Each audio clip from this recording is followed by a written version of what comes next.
Hello, welcome to EPG Pashala Spanish. My name is Nabil Ansari and I teach Spanish in the Center of Spanish, Portuguese, Italian and Latin American Studies in Jawaharlal Nehru University, New Delhi. We're in the paper entitled Spanish Grammar 1. In this module entitled Por ti o para ti, you are going to learn about the preposition por and para, and also you are going to learn some idiomatic expressions used with por and para.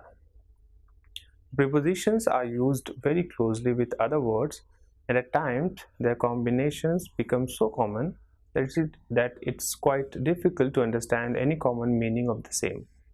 It is quite true for the preposition por and para in Spanish.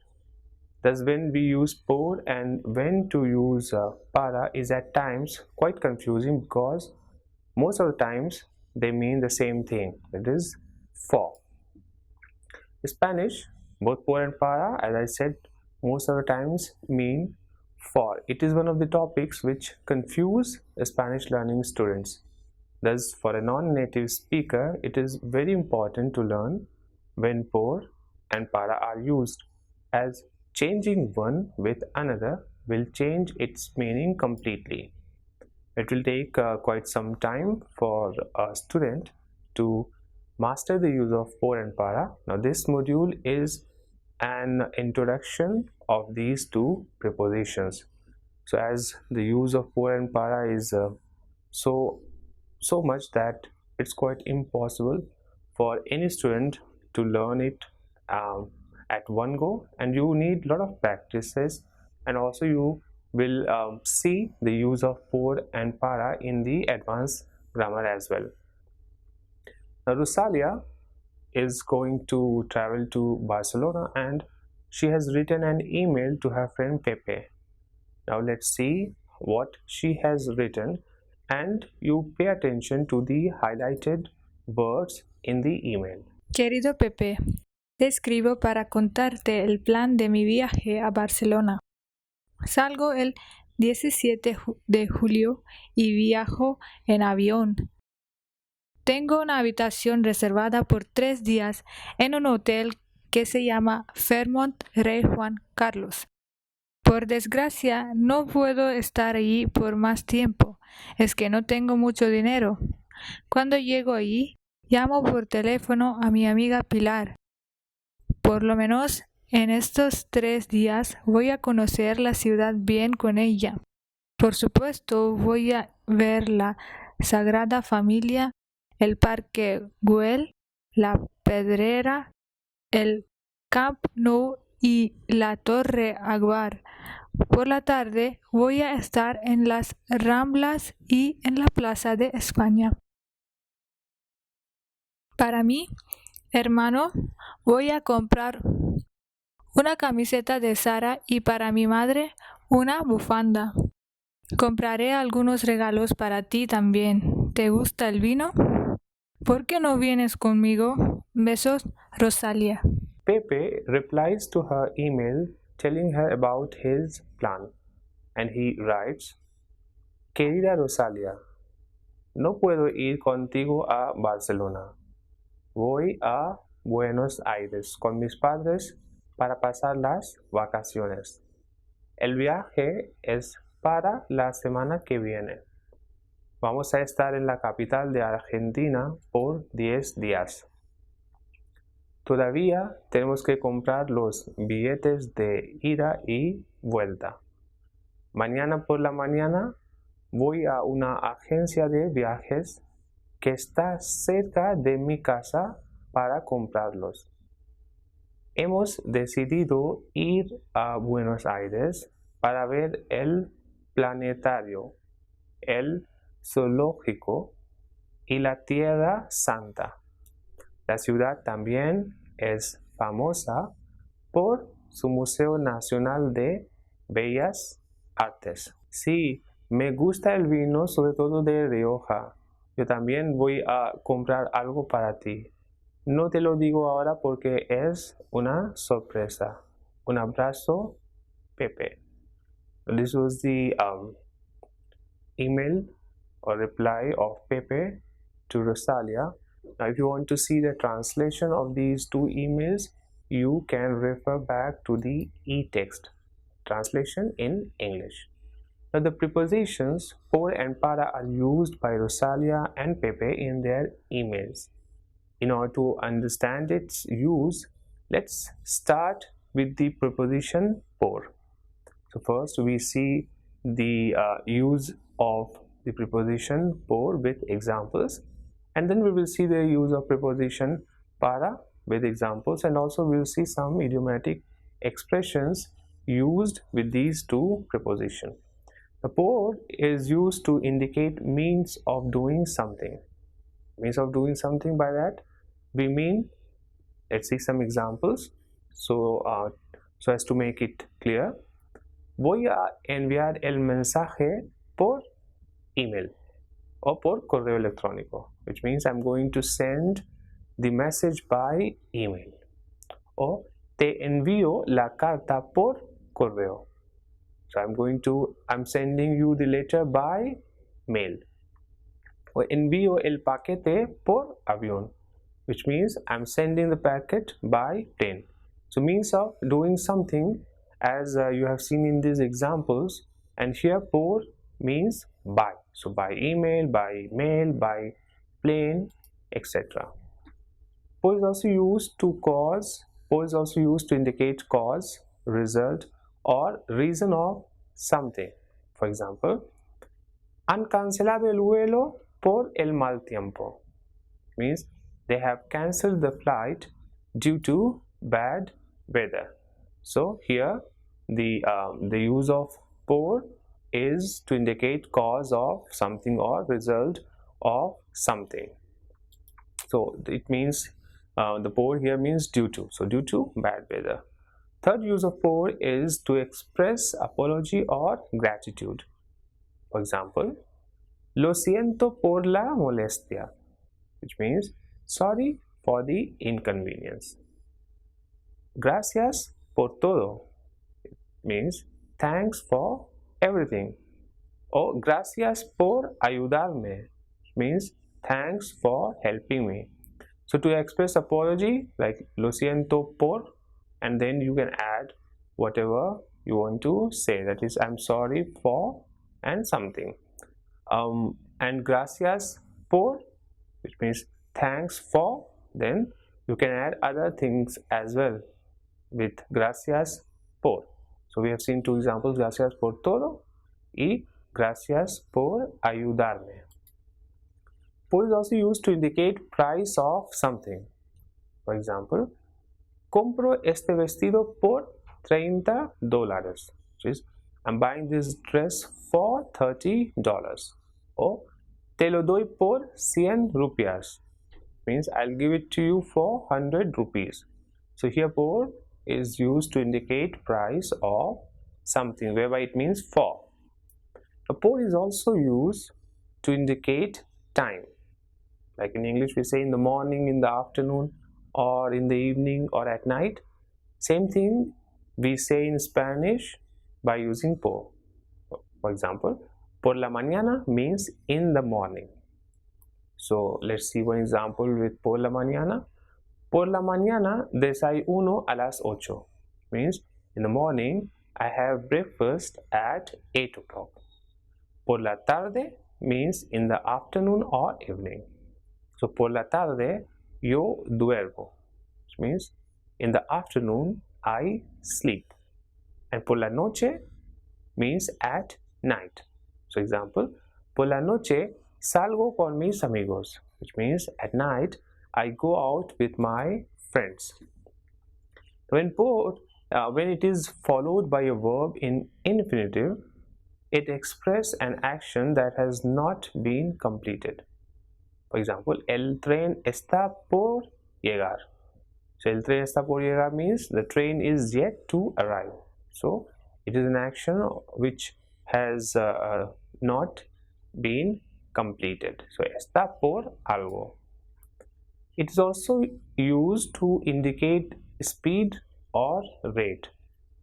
So for example, 80 kilómetros por hora, which means 80 km an hour. Or Un 10% means 10%. So here it means per, or in the first one that we saw 80 kilometer por hora is 80 kilometer, 80 kilómetros por hora means 80 kilometer an hour. It is also used to indicate exchange. For example, te doy 30 € por esta camisa, which means I give you 30 € for this shirt. So exchange of something with something. We will use for that, we will use por. It is also used for physical transition, and it means through some place. That is, if you are going through something, so we will use por, or you are going through some place, we use por. For example, el tren va por el túnel, which means the train goes through the tunnel. Or paseamos por el parque, which means we walk through the park. So here for the physical transition, it means through. So we can, as we have seen, if something is passing through something, or if we are passing through some place, then we use por. It is also used to mean on behalf of. So for example, firmo la carta por vosotros, which means I am signing the letter on your behalf. So here por means on behalf of, and por also means per. For example, me pagan por mes, which means they pay me per month. Or cobro por hora, which means I charge per hour. So here, as you can see, por means per month or per week or per day. These all can be said by using por. So per month will be por mes, per week will be por semana, and per day will be por día. Per hour will be por hora. Por is also used to indicate duration of an action. For example, trabajo por 2 horas. So I work for 2 hours. So this duration of this action is fixed, 2 hours. So we use por. Same way, duermo por 8 horas, which means I sleep for 8 hours. Again, the timing over here is fixed. So to indicate a duration of an action, we use por. So por 2 horas, or por 3 horas, or por 10 horas, all of these will be used with the por. Now por is also used with the verb estar, which means to be in the mood of, or to feel like having or doing something. So for example, estoy por tomar té, which means I'm in the mood for drinking tea, or I feel like having tea. So estar por algo means to be, to feel like. And por is also used in passive constructions. By that, let's see some examples. For example, este libro fue escrito por Pablo Neruda, which means this book was written by Pablo Neruda. So was written by, here for this by is we use por. Same way, esa película ha sido dirigida por Amir, which means this movie has been directed by Amir. So something written by someone, something directed by something, and something done by someone. In all these constructions, we will use por. So por, we have seen the various uses of por, and how this preposition por is used in various forms, and how its meaning changes when it's used in these forms. The por is also used in many idiomatic expressions which you should learn, because there are very frequently used. So you should learn all these idiomatic expressions. For example, por favor. Por favor means please. So the most basic one, the most basic expression with por is por favor. For example, por favor, me pasas la sal, which means please, can you pass the salt? Same way, por is used for saying for example. So for example is said as por ejemplo. So please is por favor, and for saying for example we say por ejemplo. Por lo menos means at least. So let's do an example. Hay por lo menos 10,000 personas. There are at least 10,000 people. Por lo general means generally. For example, por lo general ceno a las 9, which means generally I have dinner at 9. Por primera vez means for the first time. For example, por primera vez he comido churros con chocolate. Means for the first time I have eaten churros con chocolate. Por todas partes means everywhere. For example, lo he buscado por todas partes, which means I have looked for it everywhere. Por supuesto means of course. For example, if someone asks you, ¿vienes a la fiesta? Which means, are you coming to the party? You can reply, of course, that is por supuesto. So the expressions, some of the expressions that we have just seen with examples till now are por favor, por ejemplo, por lo menos, por lo general, por primera vez, por todas partes y por supuesto. Apart from that, there are some more. For example, por fin means finally.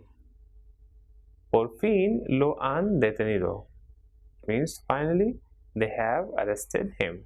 Or por casualidad means by chance. So te vi por casualidad means I saw you by chance. Por completo means completely. For example, lo olvidé por completo, which means I forgot it completely. ¿Por qué means why. So, ¿por qué lloras? Why are you crying? Por ciento means percent. For example, 20% no van a aprobar.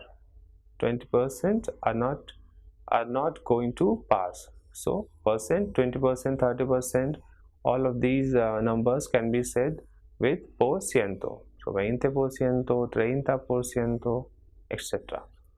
Palabra por palabra, which means word by word. For example, has copiado palabra por palabra. You have copied word by word. Por desgracia means unfortunately. For example, por desgracia ella no viene hoy, which means unfortunately she is not coming today. So some more expressions that we have seen which are used with por are por fin which means finally, por casualidad which means by chance, por completo which means completely, por qué which means why, por ciento which means percent, palabra por palabra which means word by word, and por desgracia means unfortunately. Now let's talk about the use of para. When para is used, para is used to indicate destination of person or place. For example, este libro es para mi hermano, which means this book is for my brother. And salimos para Goa. So here uh, it means we are leaving for Goa.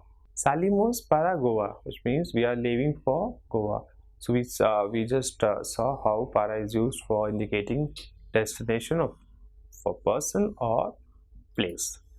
Now para is also used to indicate purpose. For example, veo la televisión para divertirme, which means I watch TV in order to enjoy. ¿Para qué lo quieres? Which means what do you want it for? Or for what purpose you want it. So para is used to indicate purpose. It is also used to indicate future time, which means es, for example, es para mañana, which means it's for tomorrow. Or another example, quiero una habitación para 3 noches, which means I want a room for 3 nights. So it is used to indicate future time. It is also used to indicate use or function of something.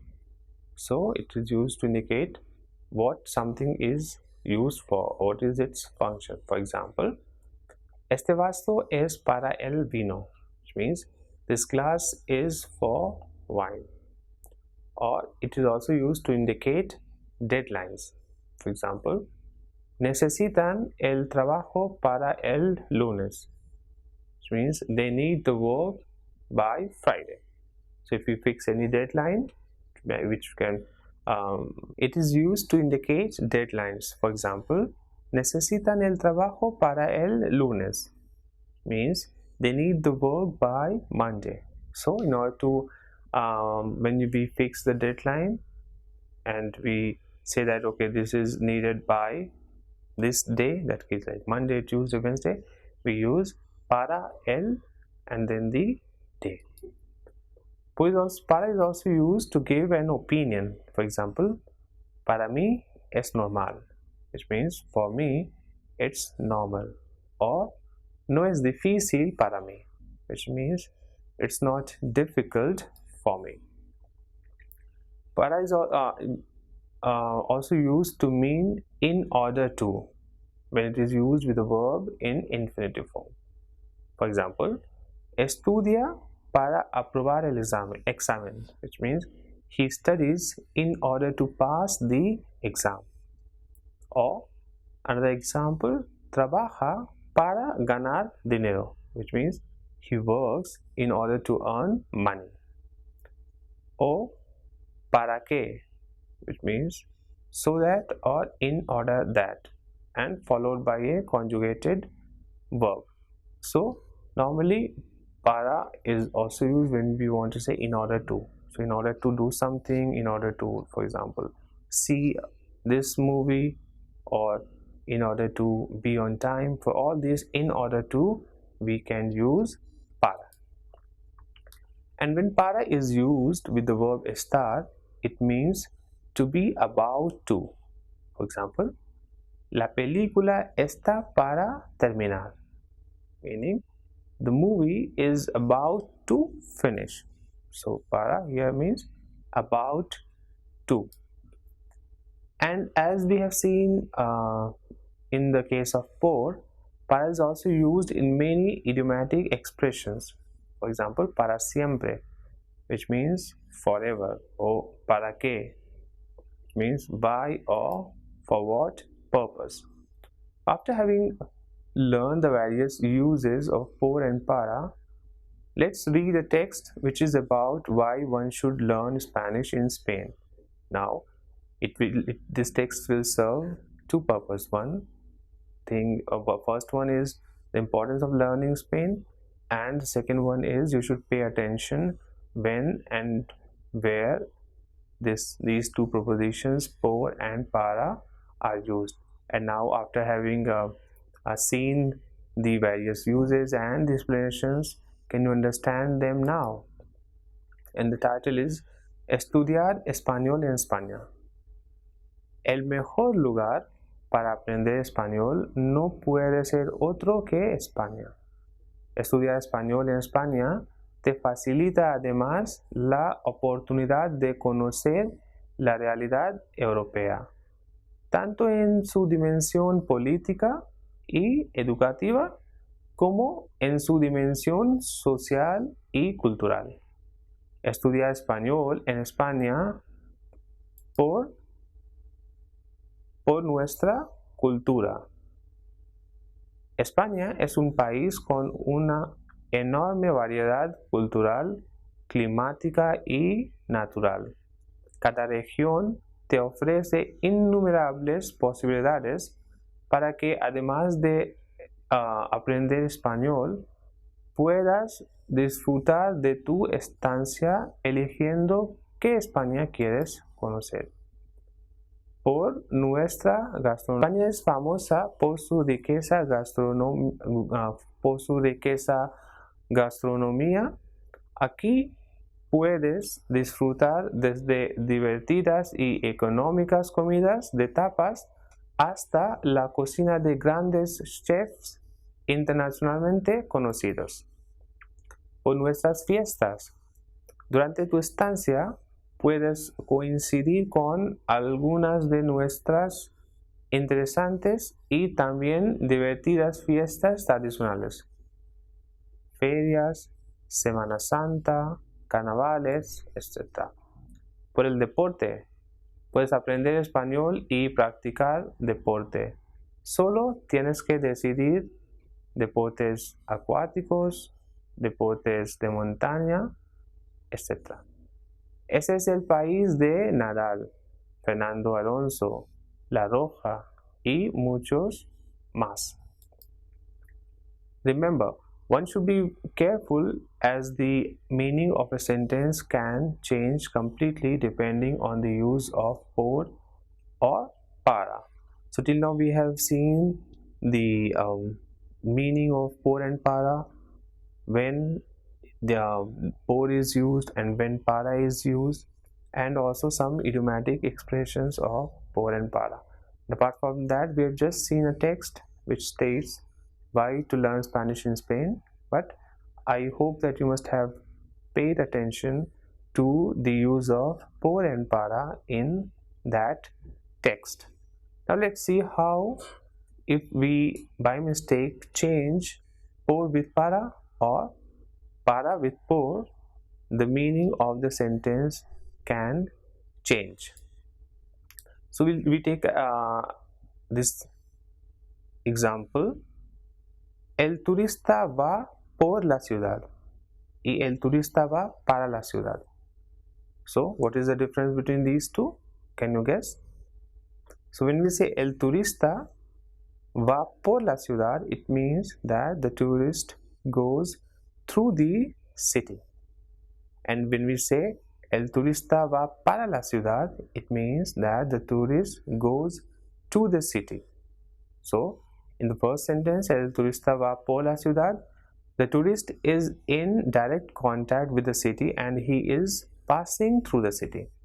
And in the sentence, el turista va para la ciudad, it means that the tourist is separated from the city and is not in direct contact with it. He is heading towards the city. Now, another example. Abro la puerta por el calor and abro la puerta para el calor. So when I say abro la puerta por el calor, it means I'm opening the door because of heat. And when I say abro la puerta para el calor, it means I'm opening the door for getting heat. So in the first sentence, abro la puerta por el calor, heat is the cause of opening the door. That's, to escape from the heat, I am opening the door. But in the second sentence, that is abro la puerta para el calor, here heat is the purpose of opening the door. Thus, what we want to say is that I'm opening the door for getting more heat, or in order to get more heat. That's why I'm opening the door. So one is due to the heat, the first one, and the second one is for getting the heat. Third example, so that you understand it clearly. ¿Por qué estudias español? Then this question is asked, ¿por qué estudias español? Which means, why are you studying Spanish? And you reply, porque me gusta este idioma. It means because I like this language. That's why I'm studying Spanish. But when it's asked, ¿para qué estudias español? So here the meaning is, for what purpose are you studying Spanish? So what is the purpose behind learning Spanish? And then you can reply, para poder viajar a España, or para poder trabajar, which means in order to able to travel to Spain. Para poder trabajar means in order to be able to work. So you will state the purpose of studying Spanish. So, ¿por qué y para qué? So in the first question, ¿por qué estudias español? One asks the reason for studying Spanish. And in the second question, ¿para qué estudias español? One is asking for the purpose of studying Spanish. Now let's see few more examples of the same nature, where this por and para might change the meaning. For example, está escrito por el actor, which means it is written by the actor. And if we say está escrito para el actor, then it means it is written for the actor. So the first sentence, por el actor, meant by the actor, and para el actor meant for the actor. Same way, the last example, busco un documento por internet, meaning I'm looking for a document in internet. And when I say busco un documento para internet, then it means I'm looking a document for internet. Maybe that I want to put that document on the net. So in this module you have learned when and how the prepositions por and para are used. So we have seen various uses of por and para, and we are aware that it might be confusing for the first time, but with a lot of practices you will understand them better, and if you use them frequently, then it will come naturally to you. Now we have also seen various expressions with por and para. So in order to use them, you have to learn them by heart, and you have to understand them properly, and also you should know the meaning of all these expressions. And we have also seen few reasons given by Institute of Spain for studying Spanish in Spain. So in that we have seen the use of por and para, and apart from these we also seen how changing por with para can change the meaning of a sentence, which means that it is very important for you to be aware of when you can use por and when you can use para. So in this video you can only see the uses as well as some idiomatic expressions of por and para. But if you want to practice, and if you want to do more exercises, or if you want to see more text related with por and para, and also the translation of the two emails that we have seen in the video, you should refer back to the e-text, and the e-text will also have various links which will take you to other websites where you can learn more about these two prepositions. Thank you.